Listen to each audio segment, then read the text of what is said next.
1973 ഒക്ടോബറിൽ Arab Israel യുദ്ധത്തെ തുടർന്ന് അറബ് രാജ്യങ്ങൾ ക്രൂഡ് ഓയിൽ കയറ്റുമതി നിരോധിച്ചപ്പോൾ റോഡുകളിലൂടെ ഒഴുകിയിരുന്ന വാഹനങ്ങളും തിളങ്ങുന്ന നഗരങ്ങളും ഉൾപ്പെടെ എല്ലാം പെട്ടെന്ന് സ്തംഭിച്ചു. ലോകത്തിൻ്റെ പകുതിയും നിശ്ചലമാവുകയാണ് ഉണ്ടായത്. ക്രൂഡ് ഓയിൽ വില പെട്ടെന്ന് പല മടങ്ങ് കുതിച്ചുയർന്നു. പെട്രോൾ, ഡീസൽ, ഗ്യാസ് എന്നിവയുടെ വില ആകാശമുട്ട ഉയർന്നതോടെ ജനജീവിതം വഴിമുട്ടി. അമേരിക്കയെ പോലുള്ള വൻ നഗരങ്ങളുടെ സാമ്പത്തിക വ്യവസ്ഥ തകർച്ചയുടെ വക്കിലെത്തി. ഫാക്ടറികൾ അടച്ചുപൂട്ടുകയും വൻകിട എണ്ണക്കമ്പനികൾ നാശത്തിൻ്റെ വക്കിലെത്തുകയും ചെയ്തു. ഈ സംഭവം എണ്ണയുടെ യഥാർത്ഥ ശക്തി എന്താണെന്ന് ലോകത്തിന് കാണിച്ചു കൊടുത്തു. കറുത്ത സ്വർണം എന്ന് വിളിക്കപ്പെടുന്ന ക്രൂഡ് ഓയിലിൻ്റെ പ്രാധാന്യം യഥാർത്ഥ സ്വർണത്തേക്കാൾ ഒട്ടും കുറവല്ലെന്ന് ആളുകൾ മനസ്സിലാക്കാൻ തുടങ്ങിയത് ഇവിടെ നിന്നാണ്. എന്നാൽ ക്രൂഡ് ഓയിൽ ആദ്യമായി എവിടെ, എങ്ങനെയാണ് കണ്ടെത്തിയത് എന്ന് നിങ്ങൾ എപ്പോഴെങ്കിലും ചിന്തിച്ചിട്ടുണ്ടോ? നൂറുകണക്കിന് വർഷങ്ങൾക്ക് മുമ്പ് എണ്ണയില്ലാതിരുന്ന കാലത്ത് ആളുകളുടെ ജീവിതം എങ്ങനെയായിരുന്നു മുന്നോട്ട് പോയിരുന്നത്? ആരാണ് എണ്ണ വില നിയന്ത്രിക്കുന്നത്? നമ്മളിന്ന് ഈ ടെലിഹിസ്റ്ററിലൂടെ പരിശോധിക്കുന്നത് ക്രൂഡ് ഓയിലിൻ്റെ ചരിത്രമാണ്. ഈ ചാനൽ ഇപ്പോൾ തന്നെ സബ്സ്ക്രൈബ് ചെയ്തു വെച്ചോളൂ, അത് നിങ്ങൾക്ക് വളരെയധികം ഉപകാരപ്പെടും. ക്രൂഡ് ഓയിലിൻ്റെ ചരിത്രം വളരെ പഴക്കമുള്ളതാണ്. ദശലക്ഷക്കണക്കിന് വർഷങ്ങളെടുത്ത് ജൈവവസ്തുക്കൾ ഹൈഡ്രോ കാർബണുകളായി രൂപാന്തരപ്പെടുന്നതിലൂടെയാണ് ക്രൂഡ് ഓയിൽ ഉണ്ടാകുന്നത്. സാധാരണയായി ഭൂമിക്കടിയിൽ നിക്ഷേപങ്ങളായി കാണപ്പെടുന്ന ക്രൂഡ് ഓയിൽ ചിലപ്പോൾ ഭൂമിയുടെ മർദ്ദം കുറഞ്ഞ ചില പ്രദേശങ്ങളിലൂടെ ഉപരിതലത്തിലും പ്രത്യക്ഷപ്പെടാറുണ്ട്. പുരാതന കാലം മുതൽ മനുഷ്യ നാഗരികതയ്ക്ക് എണ്ണയെക്കുറിച്ച് അറിവുണ്ടായിരുന്നു എന്നതിൻ്റെ കാരണവും ഇതാണ്. ആയിരക്കണക്കിന് വർഷങ്ങൾക്ക് മുമ്പ് ഇത്തരത്തിൽ ഭൂമിയുടെ ഉപരിതലത്തിലേക്ക് കിനിങ്ങി വരുന്ന എണ്ണ പുരട്ടിയാൽ മുറിവുകൾ വേഗത്തിൽ ഭേദമാകുമെന്ന് പുരാതന ഈജിപ്തുകാർ വിശ്വസിച്ചിരുന്നു. AD 347 ചൈനയിൽ ക്രൂഡ് ഓയിൽ കിണറുകൾ കുഴിച്ചിരുന്നു. ഈ കിണറുകൾക്ക് ഏകദേശം 240 മീറ്റർ ആഴമുണ്ടായിരുന്നു. മുളകൾ കൊണ്ടുള്ള തൂണുകളുമായി ബന്ധിപ്പിച്ച ബീറ്റുകൾ ഉപയോഗിച്ചാണ് ഇവ കുഴിച്ചിരുന്നത്. എന്നാൽ ഈ ക്രൂഡ് ഓയിൽ ഭാവിയിൽ കറുത്ത സ്വർണം എന്ന പേരിൽ പ്രശസ്തമാകുമെന്ന് അന്ന് ആർക്കും അറിയില്ലായിരുന്നു. ഈ കിണറുകളിൽ നിന്ന് കുഴിച്ചെടുത്ത കട്ടിയുള്ള ദ്രാവകം എളുപ്പത്തിൽ കത്തിക്കാൻ കഴിഞ്ഞിരുന്നതിനാൽ ഉപ്പ് നിർമ്മിക്കുന്നതിനാണ് അക്കാലത്ത് ഇത് ഉപയോഗിച്ചിരുന്നത്. കിണറുകളിൽ നിന്ന് മുള കൊണ്ടുള്ള പൈപ്പ് ലൈനുകൾ വഴി ഈ എണ്ണ ഉപ്പുപാടങ്ങളിൽ എത്തിച്ചിരുന്നു. ഇവിടെ ഈ എണ്ണ ഉപയോഗിച്ച് തീ കത്തിക്കുകയും അതിൻ്റെ ചൂടിൽ വെള്ളം ബാഷ്പീകരിച്ച് ഉപ്പ് വേർതിരിച്ചെടുക്കുകയും ചെയ്തിരുന്നു. 7-ാം നൂറ്റാണ്ടിൽ ജപ്പാനിൽ ഈ ക്രൂഡ് ഓയിൽ കണ്ടെത്തിയപ്പോൾ അവിടുത്തെ ജനങ്ങൾ ഇതിനെ കറുത്ത വെള്ളം എന്നാണ് വിശേഷിപ്പിച്ചിരുന്നത്. 9-ാം നൂറ്റാണ്ടിൽ അസർബൈജാനിലെ പലയിടങ്ങളിലും ക്രൂഡ് ഓയിൽ വെള്ളം പോലെ ഒഴുകിയിരുന്നു. 12-ാം നൂറ്റാണ്ടിൽ ഇറ്റാലിയൻ സഞ്ചാരിയായ മാർക്കോ പോളോ ലോകം ചുറ്റി സഞ്ചരിക്കുന്നതിനിടെ കാപ്സിയൻ കടലിടുക്കിൻ്റെ തീരത്ത് ബാങ്കു എന്ന സ്ഥലത്തിന് ചുറ്റും ഇതേ ക്രൂഡ് ഓയിൽ അദ്ദേഹം കണ്ടിരുന്നു. ഇതൊക്കെയാണെങ്കിലും 15-ാം നൂറ്റാണ്ട് വരെ ഈ എണ്ണ വലിയ തോതിൽ ഉപയോഗിച്ചിരുന്നില്ല. രാത്രിയിൽ വെളിച്ചത്തിനായി ഈ എണ്ണ ഉപയോഗിക്കാമെന്ന് പോലും അക്കാലത്തെ ജനങ്ങൾക്ക് അറിയില്ലായിരുന്നു. ആളുകൾ രാത്രികളിൽ വീട്ടിൽ നിന്ന് പുറത്തിറങ്ങാറില്ലായിരുന്നു. ഇനി ഏതെങ്കിലും പ്രത്യേക സാഹചര്യത്തിൽ ആർക്കെങ്കിലും പുറത്തിറങ്ങേണ്ടി വന്നാൽ വെളിച്ചത്തിനായി വിവിധ രാജ്യങ്ങളിൽ പലതരത്തിലുള്ള വിദ്യകളാണ് ഉപയോഗിച്ചിരുന്നത്.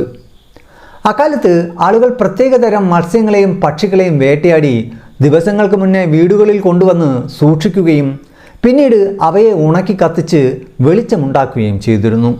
അമേരിക്കയിൽ സാൽമൺ എന്ന മത്സ്യത്തെയും സ്കോട്ട്ലാൻഡിലും അയർലൻഡിലും പെട്രസ് എന്ന പക്ഷിയെയും മെഴുകുതിരിക്ക് പകരം വെളിച്ചത്തിനായി കത്തിച്ചിരുന്നു. പിന്നീട് 1700കളോടെ എണ്ണയ്ക്കായി തിമിംഗലങ്ങളെ ഉപയോഗിക്കാൻ തുടങ്ങി.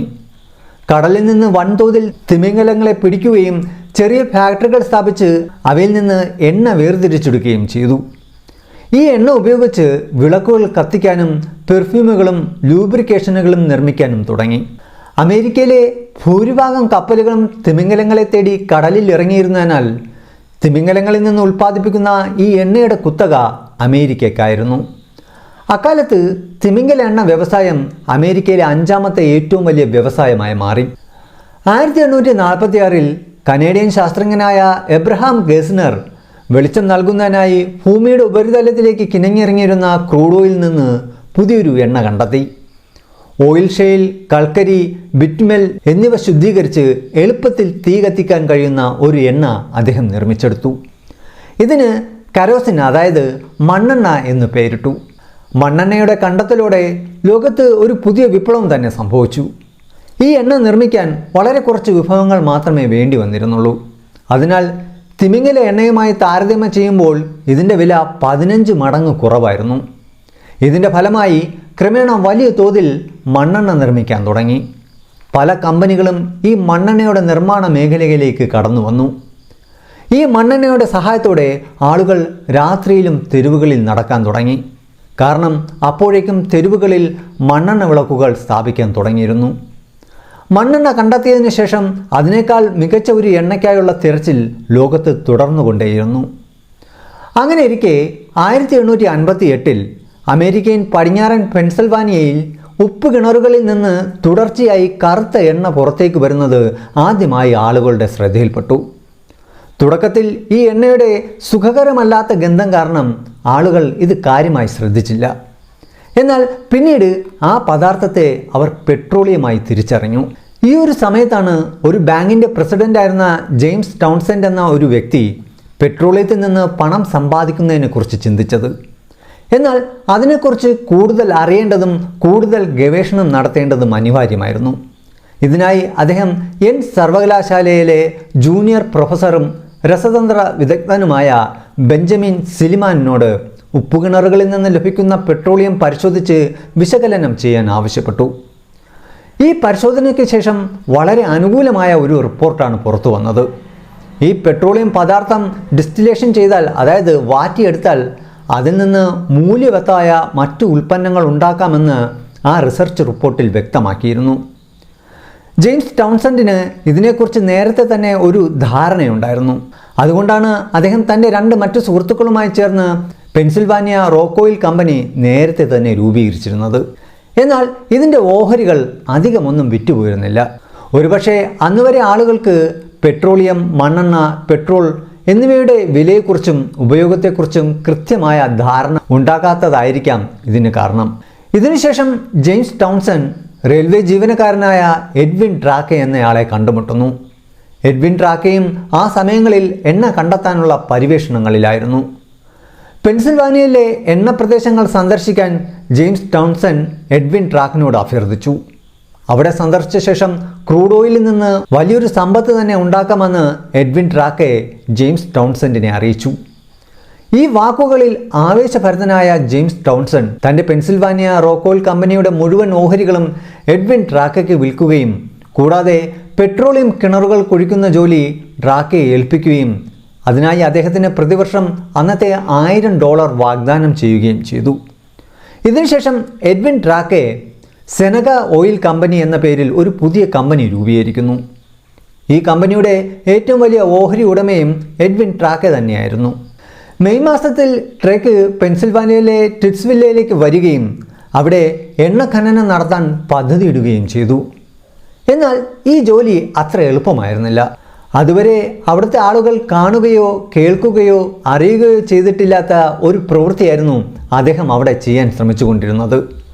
ആയതിനാൽ തന്നെ അധികം വൈകാതെ ആളുകൾ എഡ്വിൻ ട്രാക്കിനെ ഫ്രാന്തൻ ട്രാക്കെ എന്ന് വിളിക്കാൻ തുടങ്ങി.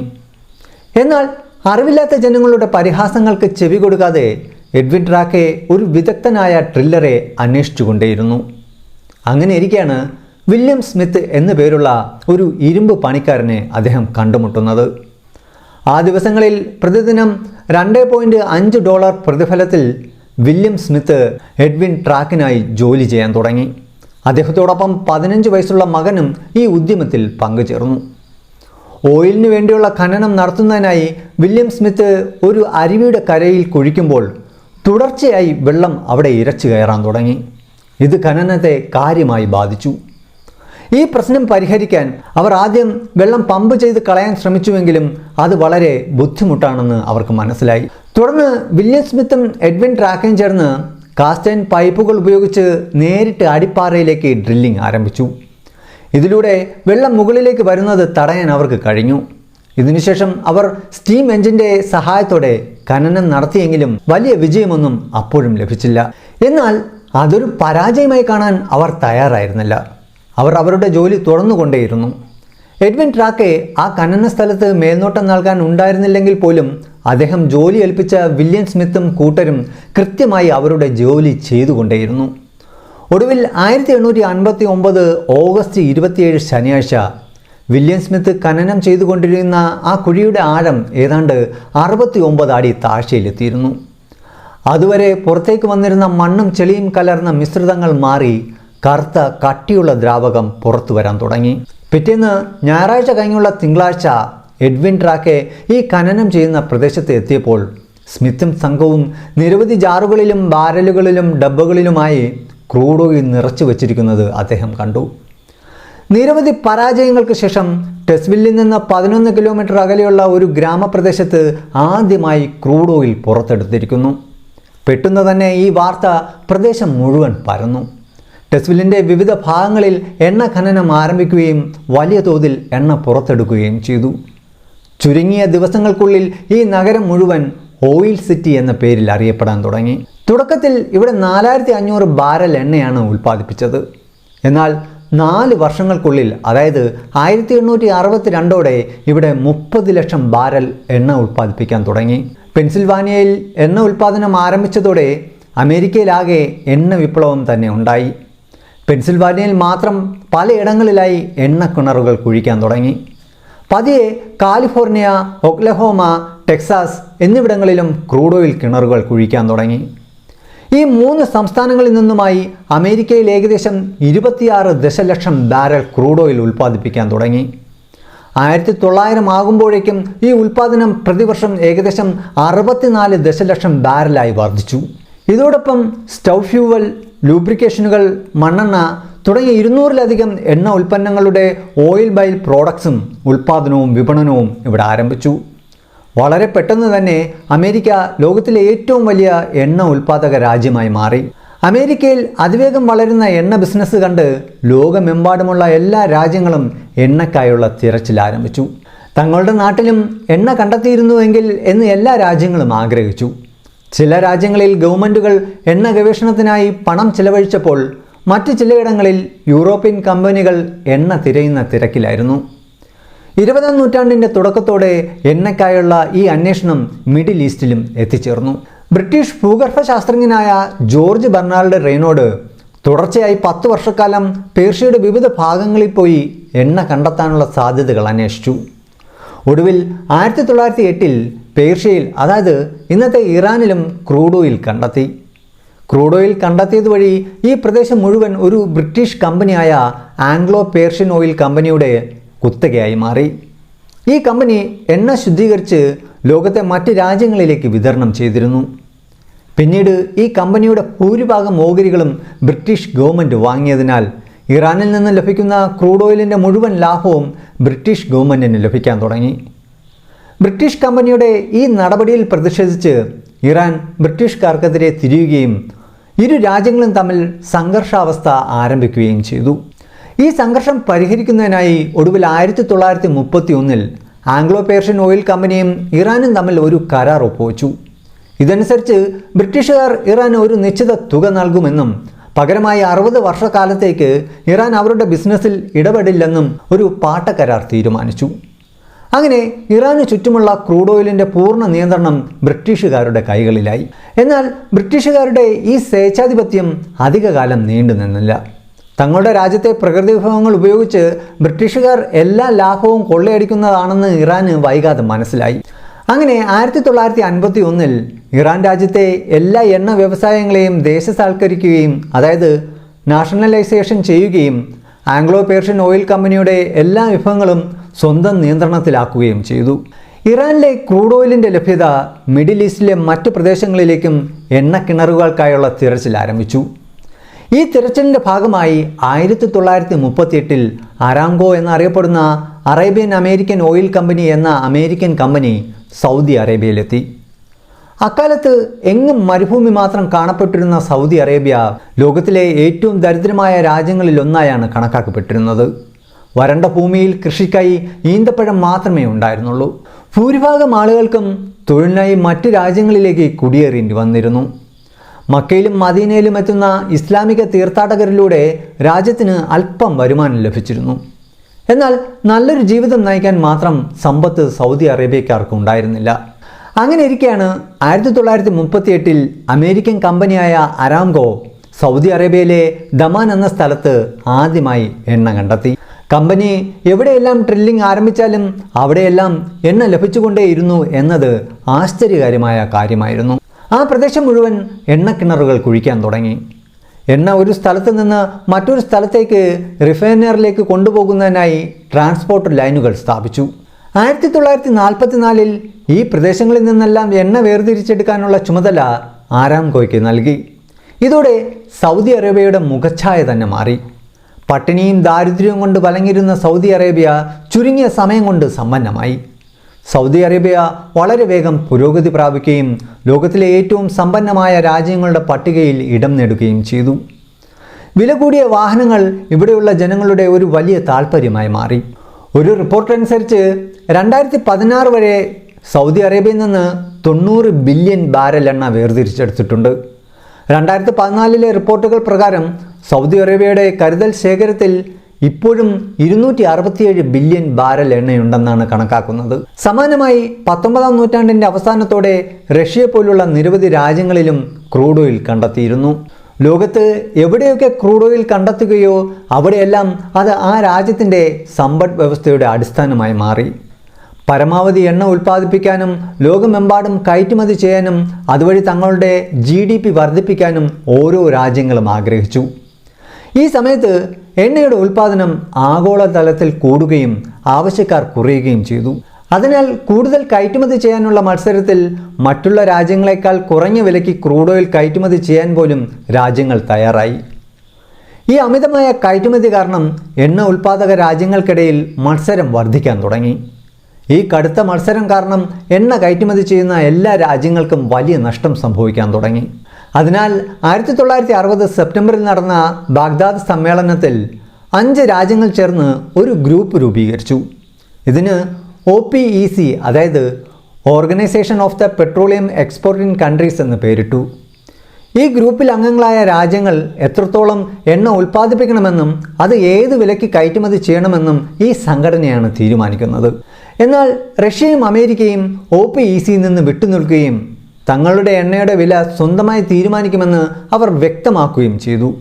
എന്നാൽ പിന്നീട് 2016 ഡിസംബറിൽ OPECയിൽ അംഗങ്ങളല്ലാത്ത 10 രാജ്യങ്ങളുമായി ഒരു കരാറിലേർപ്പെട്ടു. ഇതിൽ റഷ്യ, കസാക്കിസ്ഥാൻ തുടങ്ങിയ രാജ്യങ്ങളും ഉൾപ്പെട്ടിരുന്നു. അങ്ങനെയാണ് OPEC എന്നും OPEC+ എന്നും അറിയപ്പെടാൻ തുടങ്ങിയത്. ലോകത്ത് എണ്ണ ഉൽപ്പാദനം വർദ്ധിക്കുന്നതിനനുസരിച്ച് അതിൻ്റെ ഉപയോഗത്തിനായുള്ള യന്ത്രങ്ങളുടെയും വാഹനങ്ങളുടെയും എണ്ണം അതിവേഗം വർദ്ധിച്ചുകൊണ്ടിരുന്നു. ഇന്ത്യയിലേക്കും വലിയ വലിയ കാറുകൾ ഇറക്കുമതി ചെയ്യാൻ തുടങ്ങിയിരുന്നു. എന്നാൽ ഈ കഥ മറ്റൊരു വഴിത്തിരിവിലേക്ക് കടക്കാൻ പോവുകയാണെന്ന് ആളുകൾക്ക് യാതൊരു ധാരണയും ഉണ്ടായിരുന്നില്ല. അങ്ങനെ ഇരിക്കെയാണ് 1973 ഒക്ടോബറിൽ എനർജി ക്രൈസിസ് അഥവാ ഊർജ പ്രതിസന്ധി സംഭവിക്കുന്നത്. അത് ഇന്ത്യയെ എങ്ങനെ അഫക്റ്റ് ചെയ്തു എന്നാൽ ഇന്ത്യയിലെ നിരത്തുകളിൽ ബ്രൂക്ക്, ഇംപാല തുടങ്ങിയ വലിയ അമേരിക്കൻ കാറുകൾ ഓടുന്നത് നിന്നു. അവയ്ക്ക് പകരം ഫിയറ്റ്, സ്റ്റാൻഡേർഡ്, ഹെറോൾഡ് തുടങ്ങിയ വിരലിൽ എണ്ണാവുന്ന കാറുകൾ മാത്രം നിരത്തുകളിൽ കാണാൻ തുടങ്ങി. 2ാം ലോക മഹായുദ്ധത്തിന് ശേഷം ലോകത്ത് 2 വലിയ എണ്ണ പ്രതിസന്ധികൾ ഉണ്ടായിട്ടുണ്ട്. 1973 ആദ്യത്തെ എണ്ണ പ്രതിസന്ധി ഉണ്ടായത്. OPECയിലെ അറബ് രാജ്യങ്ങൾ അമേരിക്ക, ജപ്പാൻ, പടിഞ്ഞാറൻ യൂറോപ്പ് എന്നിവിടങ്ങളിലേക്കുള്ള എണ്ണ കയറ്റുമതി നിർത്തിവെച്ചപ്പോഴാണ് ഇത് സംഭവിച്ചത്. ആ സമയത്ത് ലോകത്തെ മൊത്തം ക്രൂഡ് ഓയിൽ ഉൽപ്പാദനത്തിൻ്റെ പകുതിയും ഉപയോഗിച്ചിരുന്നത് ഈ രാജ്യങ്ങളായിരുന്നു. എന്നാൽ ഈ തീരുമാനം അവർ ഒറ്റ രാത്രി കൊണ്ട് എടുത്തതായിരുന്നില്ല. മറിച്ച് ആ ദിവസങ്ങളിൽ യോം കിപ്പൂർ വാർ നടക്കുകയായിരുന്നു.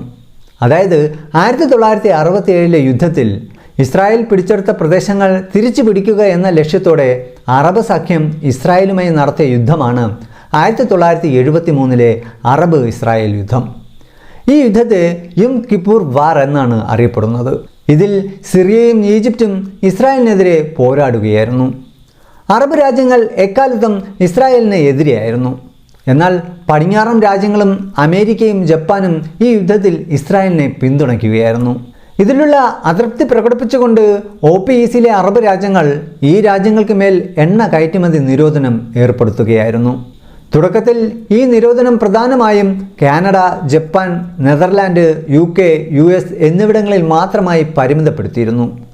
കാരണം ഈ രാജ്യങ്ങൾ ഇസ്രായേലിനെ പരസ്യമായി പിന്തുണച്ചിരുന്നു. എന്നാൽ പിന്നീട് ഇതിൻ്റെ വ്യാപ്തി വർദ്ധിപ്പിച്ചു. പോർച്ചുഗൽ, ദക്ഷിണാഫ്രിക്ക എന്നിവയുൾപ്പെടെ ഇസ്രായേലിനെ പിന്തുണയ്ക്കുന്ന മറ്റ് രാജ്യങ്ങളിലേക്കും അറബ് OPC അംഗങ്ങൾ ഉപരോധം നീട്ടി. ഉപരോധം ലക്ഷ്യമാക്കിയ രാജ്യങ്ങളിലേക്കുള്ള പെട്രോളിയം കയറ്റുമതി നിരോധിക്കുകയും എണ്ണ ഉൽപ്പാദനത്തിൽ വെട്ടിക്കുറയ്ക്കൽ ഏർപ്പെടുത്തുകയും ചെയ്തു. ഇതുമൂലം അമേരിക്കയെ പോലുള്ള വൻ ശക്തികളിൽ പോലും സാമ്പത്തിക മാന്ദ്യം നേരിടാൻ തുടങ്ങി.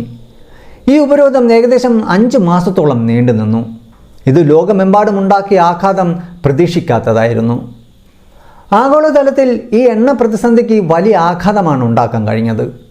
5 മാസത്തിനുള്ളിൽ, അതായത് 1974 മാർച്ചിൽ ഈ നിരോധനം അവസാനിച്ചപ്പോഴേക്കും എണ്ണവില ബാരലിന് $3 നിന്ന് $12 കുതിച്ചുയർന്നിരുന്നു.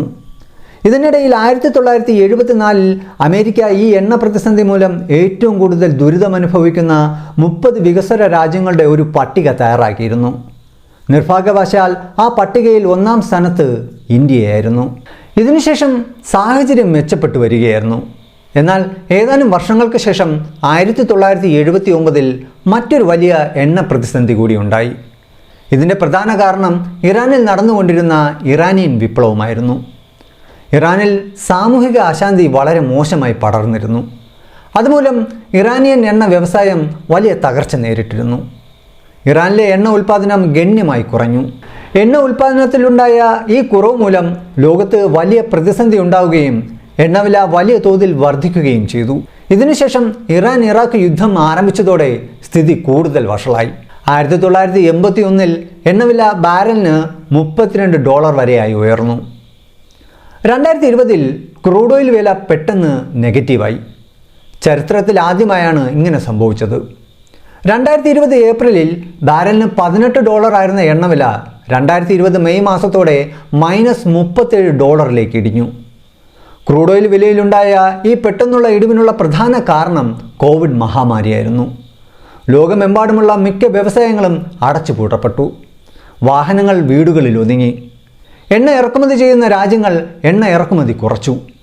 എണ്ണ വിതരണം നിലച്ചതോടെ ക്രൂഡ് ഓയിൽ കയറ്റുമതി ചെയ്യുന്ന രാജ്യങ്ങളുടെ വ്യാപാരം സ്തംഭിക്കാൻ തുടങ്ങുകയും അവരുടെ സമ്പദ് വ്യവസ്ഥ അനുദിനം തകർന്നുകൊണ്ടിരിക്കുകയും ചെയ്തു. അതിനാൽ OPEC രാജ്യങ്ങൾ തമ്മിൽ ഒരു യോഗം ചേർന്നു. എണ്ണവിലയിൽ സ്ഥിരത നിലനിർത്താൻ OPEC രാജ്യങ്ങൾ തങ്ങളുടെ എണ്ണ ഉൽപ്പാദനം കുറയ്ക്കാൻ ആ യോഗത്തിൽ തീരുമാനിച്ചു.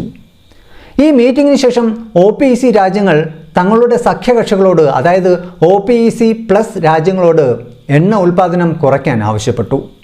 എന്നാൽ റഷ്യ OPEC രാജ്യങ്ങളുടെ നിർദ്ദേശം നിരസിക്കുകയും തങ്ങളുടെ എണ്ണ ഉൽപ്പാദനം കൂടുതൽ വർദ്ധിപ്പിക്കുകയും ചെയ്തു. വിപണിയിൽ ഇതിനകം തന്നെ എണ്ണ ആവശ്യത്തിലധികം ഉള്ളപ്പോൾ റഷ്യയുടെ ഈ അനിയന്ത്രിതമായ എണ്ണ ഉൽപ്പാദനം കാരണം ക്രൂഡ് ഓയിൽ വില പെട്ടെന്ന് കുത്തനെ ഇടിയുകയും എണ്ണ വ്യവസായ വിപണി പൂർണ്ണമായും തകരുകയും ചെയ്തു. ഇതോടെ റഷ്യയും OPEC രാജ്യങ്ങളും തമ്മിലുള്ള സഖ്യവും അവസാനിച്ചു. എന്തൊക്കെ പറഞ്ഞാലും ക്രൂഡ് ഓയിൽ എന്ന കട്ടിയുള്ള ദ്രാവകത്തിൽ നിന്നും ഇപ്പോൾ 200-ലധികം വ്യത്യസ്തമായ ഉൽപ്പന്നങ്ങളാണ് ആധുനിക ലോകത്തിൻ്റെ തിളക്കത്തിന് ഊർജ്ജമേകുന്നത്. നാം ഇപ്പോൾ ഉപയോഗിക്കുന്ന വാഹനങ്ങളും രാജ്യങ്ങൾ കണക്ട് ചെയ്ത് പറക്കുന്ന വിമാനങ്ങളും കപ്പലുകളുമൊക്കെ, എന്തിനേറെ പറയുന്നു, അവശ്യ സാധനങ്ങളുടെ ഉൽപ്പാദന ഫാക്ടറികൾ പോലും പ്രവർത്തിക്കുന്നത് ഈ ക്രൂഡ് ഓയിലിൽ നിന്ന് ലഭിക്കുന്ന എനർജി ഉൽപ്പന്നങ്ങളിൽ നിന്നാണ്. ഒരുപക്ഷെ ലോകത്ത് ഈ ക്രൂഡ് ഓയിൽ എണ്ണ ഇല്ലായിരുന്നുവെങ്കിൽ, അല്ലെങ്കിൽ ഉപയോഗപ്രദമാക്കാൻ വിധം കണ്ടെത്തപ്പെടാതിരുന്നുവെങ്കിൽ ഒരുപക്ഷെ ലോകം ഇത്ര മനോഹരമാകില്ലായിരുന്നു എന്നതും വ്യവസായങ്ങളും അടിസ്ഥാന സൗകര്യങ്ങളും ഇത്ര വേഗത്തിൽ വികസിക്കില്ലായിരുന്നു എന്നതും സത്യമാണ്. എന്നാൽ ഈ എണ്ണയ്ക്ക് മറ്റൊരു ഇരുണ്ട വശം കൂടിയുണ്ട്. എണ്ണവാതക അധിഷ്ഠിത വ്യവസായങ്ങളിൽ നിന്നും അപകടകരമായ മലിനീകരണം പരിസ്ഥിതിയെ നശിപ്പിക്കുന്നു. എണ്ണ ഖനനം ചെയ്യുന്ന രാജ്യങ്ങളിൽ പൈപ്പ് ലൈനുകളിലെ ചോർച്ച കാരണം എണ്ണ വെള്ളത്തിൽ കലരുകയും കുടിവെള്ളം മലിനമാകുകയും ചെയ്യുന്നു.